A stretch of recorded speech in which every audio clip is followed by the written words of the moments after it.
Today's speaker is our own Dan Brigham. Dan's father was a Unitarian Universalist minister, and today Dan will share one of his father's sermons. This sermon was delivered in September of 1970 at the First Universalist Church in Rochester. Good to have you speaking, Dan. Thank you. So let us begin our service of worship. Opening words by Reverend John W. Brigham. Why did they come? The children running, the parents sauntering, the elderly with slow and sometimes painful steps. Sunday after Sunday, in sunshine and in rain, through cold and snow. Why did they come? I watch them arrive. I look into their faces. Our eyes speak. Our hands reach toward one another. They enter the room. Their voices blend with other voices. There is a harmony of sound. The music plays softly and is unheard. They move to their seats and become quiet. The music is heard. We sit together in the room, engaged in sound. It plays on our ears and follows the beating rhythms of our pulses.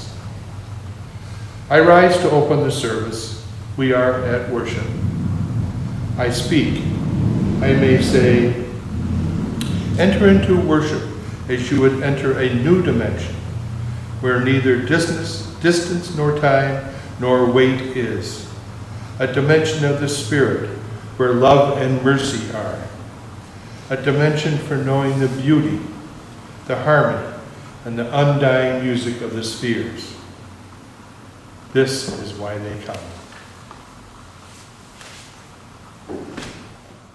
Below surface winds sweeping across our lives, churning and disrupting us with the day's events, we need the deep currents to provide reservoirs of wisdom for riding a steady course. To run a true course, do not look at the ground beneath your feet, but to the far horizon line. There, choose your mark and hold true to that distant point. In our living, we must lean toward the future, toward the coming day and the seasons that lie ahead. Let there be music for you in the wind and beauty for you in human lives. Discover and rejoice in the wonder that is without us and within. Let's take a few moments of reflection.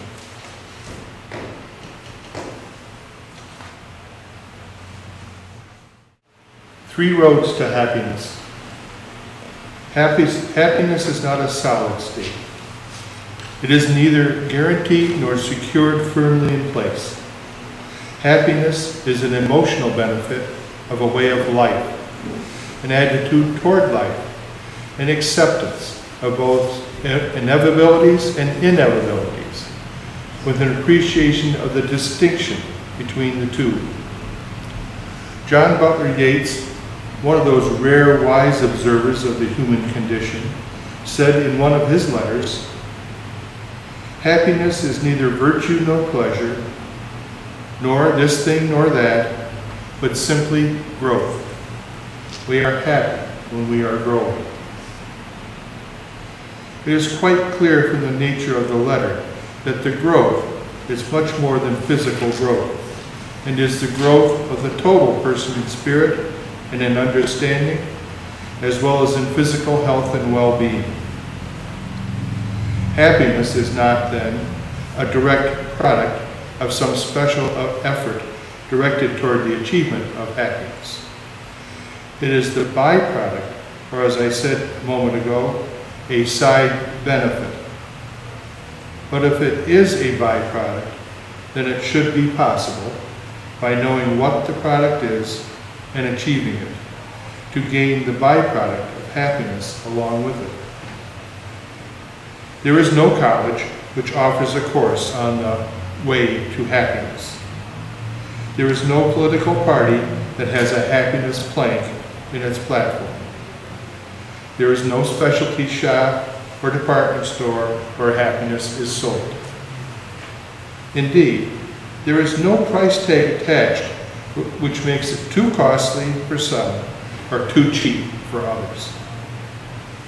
Even though the Declaration of Independence set happiness as one of the three great objectives of the free man, along with life and liberty, nowhere in the Constitution of the United States is there an article, either in the original or in any amendment, which gives Congress the power to legislate happiness, or even in which direction to pursue it.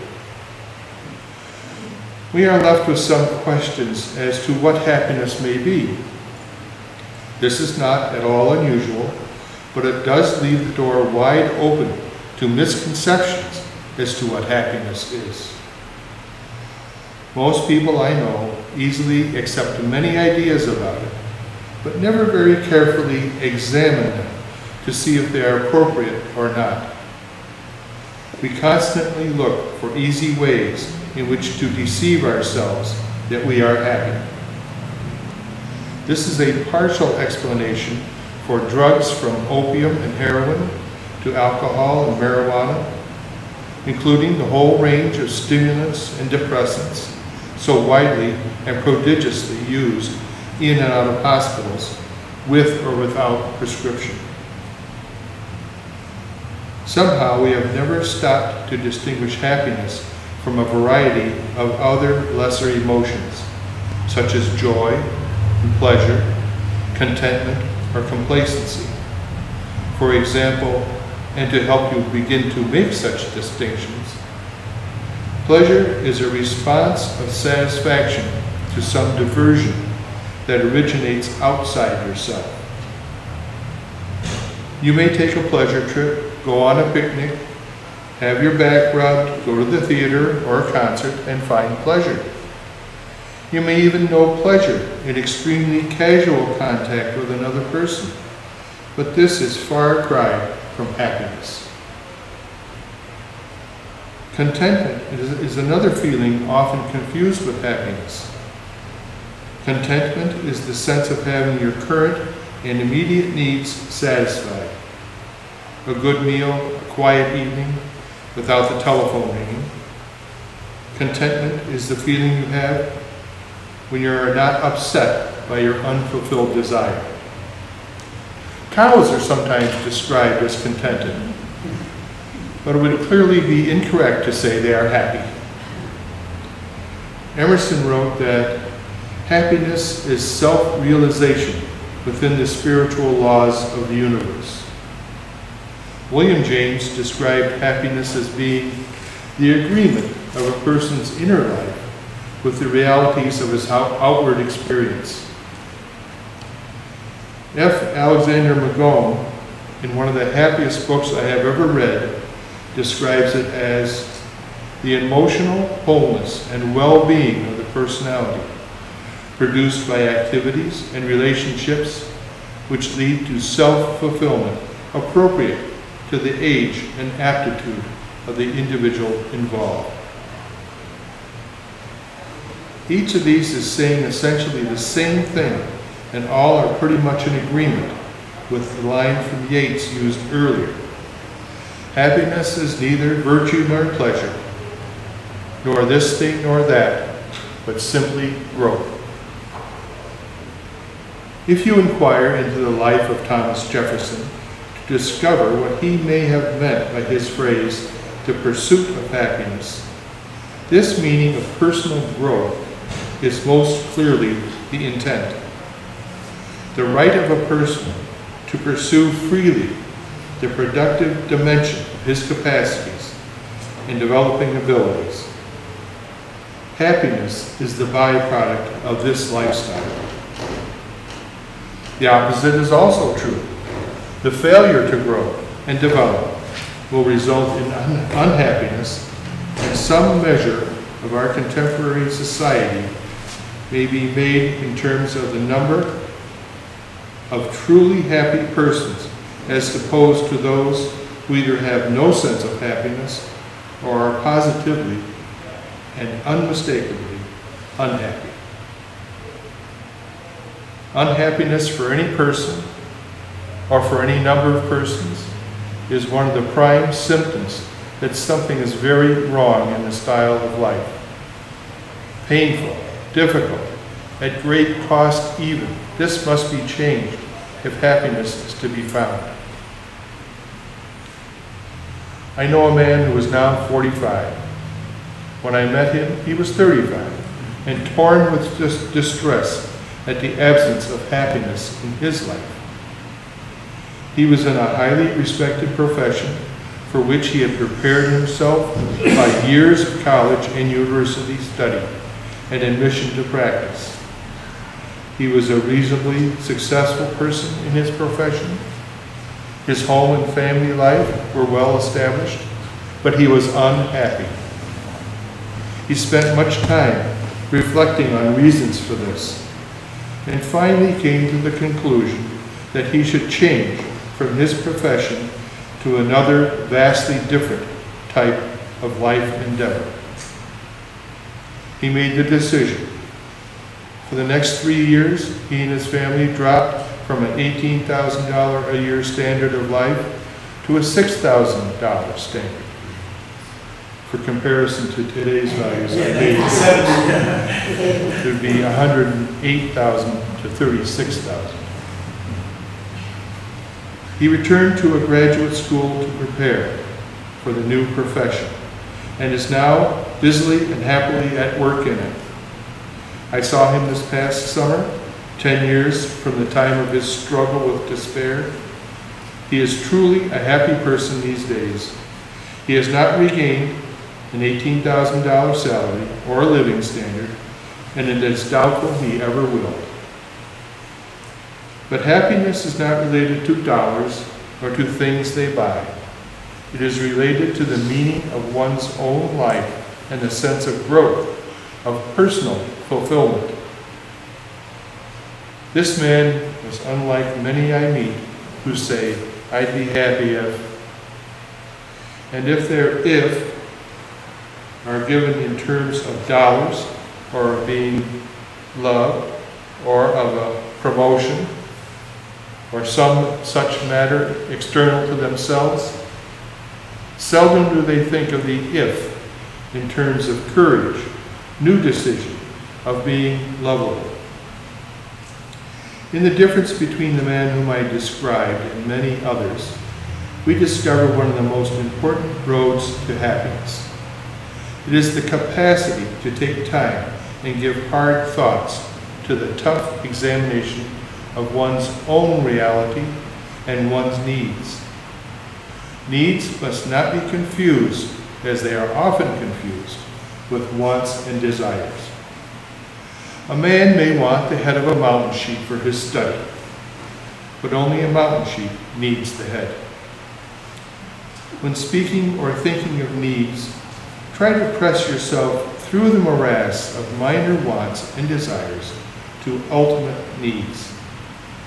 These are the needs which, if they are not met, make life unlivable or unbearable and unhappy.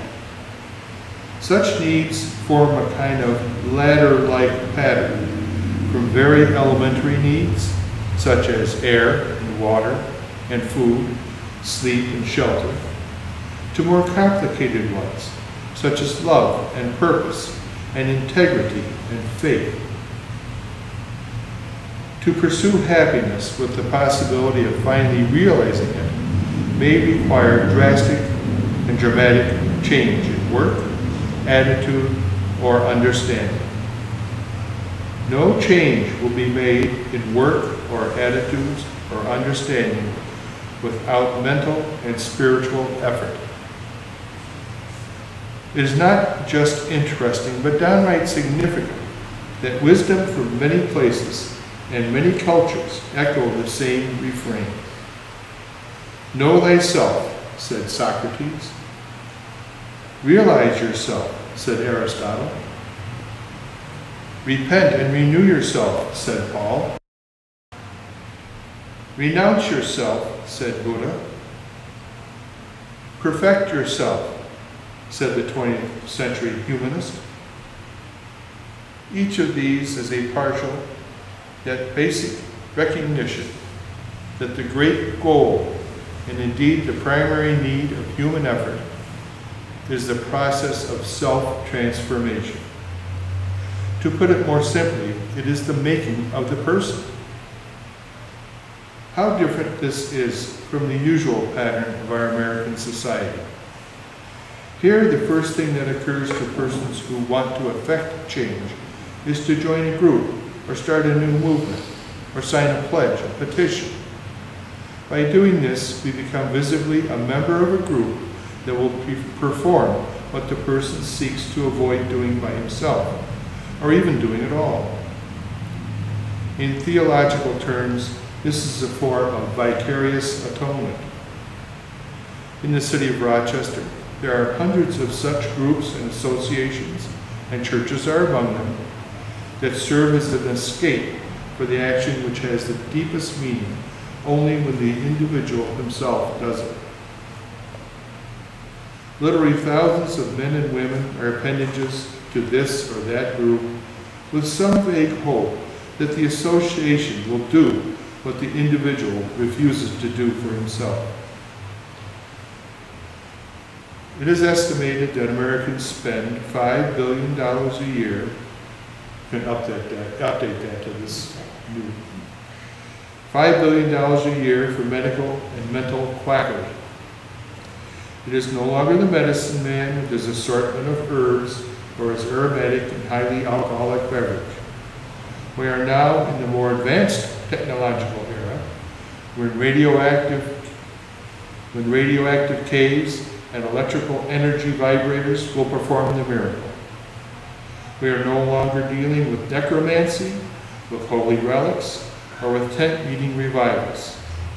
Rather, we have televised faith healers, esoteric sensitivity cults, highly paid psychiatrists and psychologists, all drawing clientele from the same population that followed the herb doctor and medicine man, the seekers after health and salvation through miracle and intervention from external powers and authorities. Not long ago, I read a description of a seminar for professional educators. The leader of the seminar asked how many in the group ever spent as much as a half hour a day in solitude, in reflection, a half hour without interruption. Most acknowledged this as no part of their daily plan. If by chance they had a free hour, it was an hour that had to be filled, to have something done in it. But time for self-directed thought? No. For reverie? No. For dreams or fantasies? No. The leader then asked how much time they spent in a day with the subject of arts, with reading, poetry, or listening to music, or in painting, or looking at paintings, or even in prayer. Out of the entire group in the seminar, only one admitted to any such regular subjective activity, and in his case, it was prayer.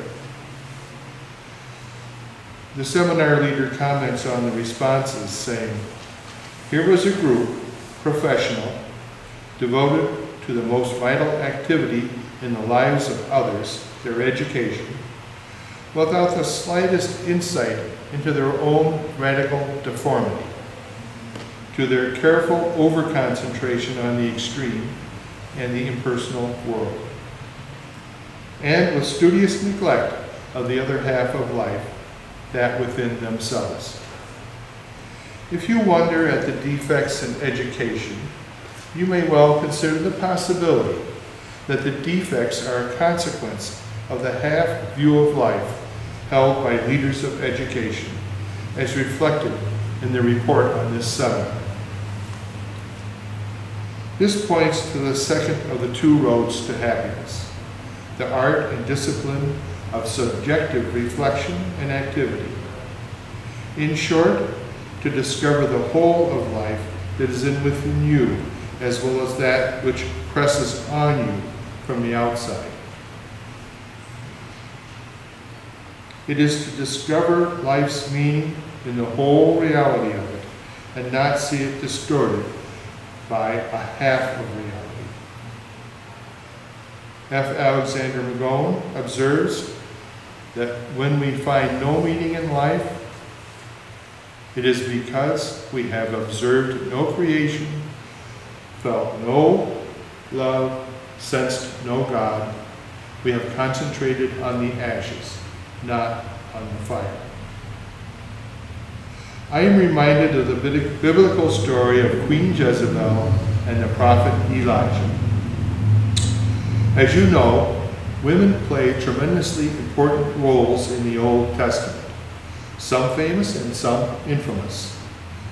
Jezebel, you will recall, is a powerful influence for evil, a woman of great spirit, but of very inadequate ethics, and even, one might say with some truth, of loose morals.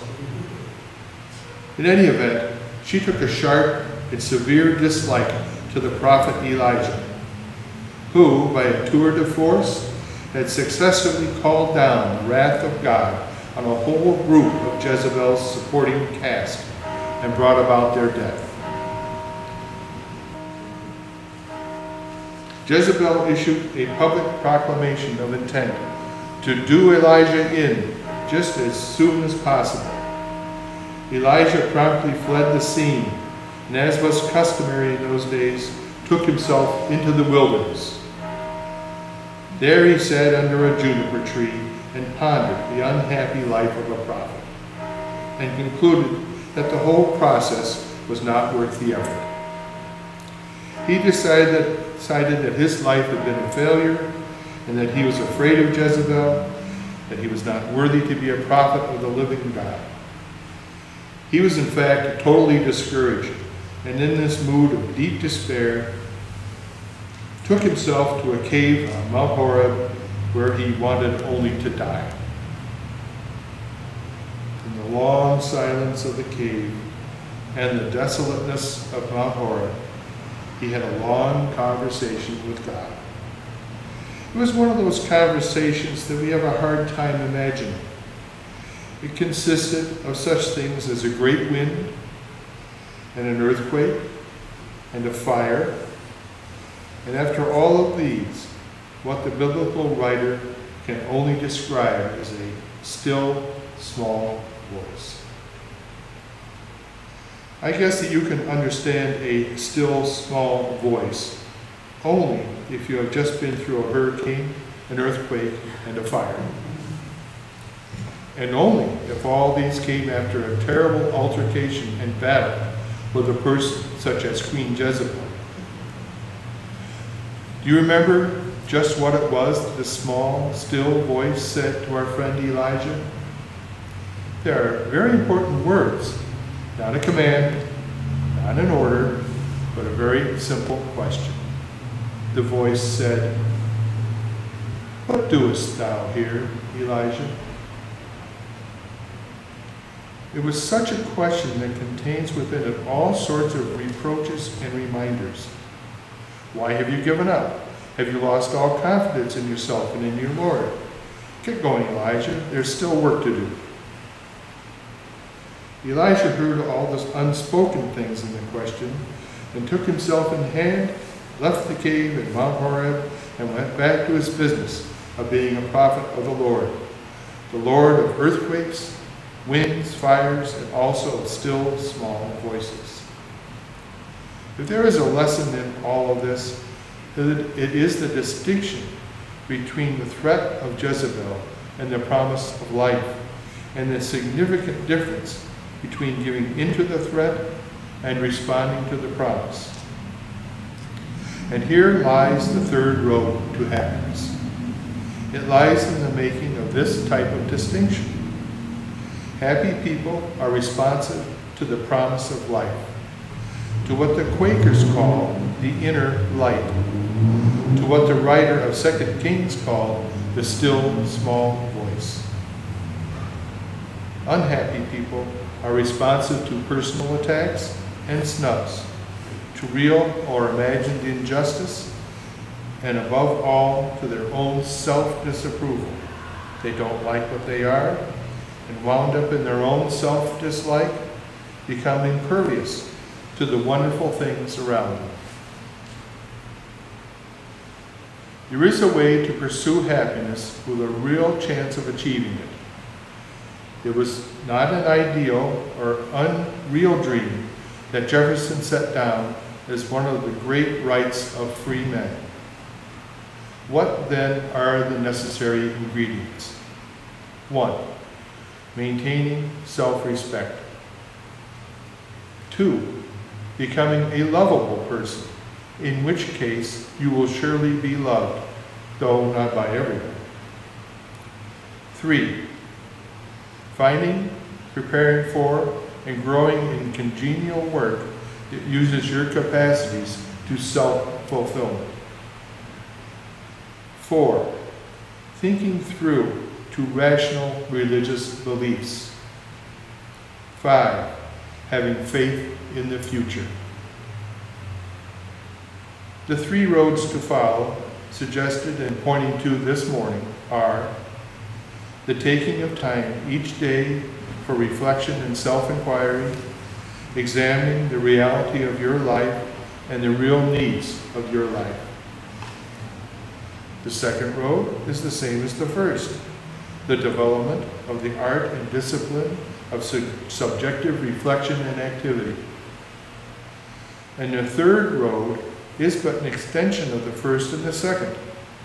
It is the steady and increasing growth of yourself as a person. So we see that the 3 roads are not in different directions, but each is a continuation and an expansion of the one before it.